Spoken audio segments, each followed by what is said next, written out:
Dumipensa si dating presidential spokesperson Harry Roque sa umano'y pagkansela ng kanyang passport. Git niya hindi pa ito pinal at panggigipit lang umano ito ng administrasyon. May umaarangkadang balita si Ryan Paraboles. Naniniwala naman po ako na ang mga bansa dito sa Europa.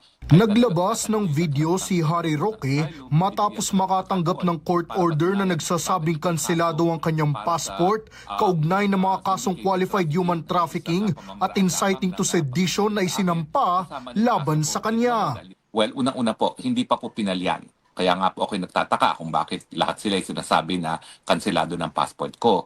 Meron po akong 15 araw para mag-file ng motion for reconsideration at nagfa-file po ako ng motion for reconsideration. Bakit po?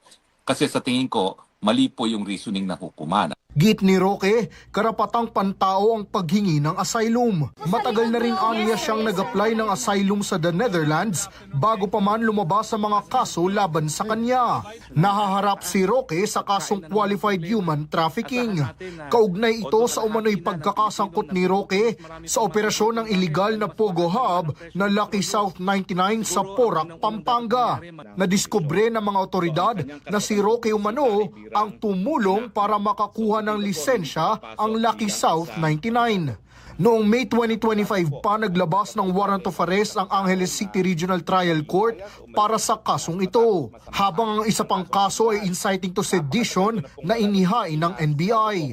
Kaugnay naman ang inilabas niyang video ng umano'y drug abuse ni Pangulong Marcos Jr. Bagamat naninindigan, aminado siyang mas limitado ngayon ang kanyang galaw, pero mananatili raw siya sa Europa para kay dating Pangulong Duterte.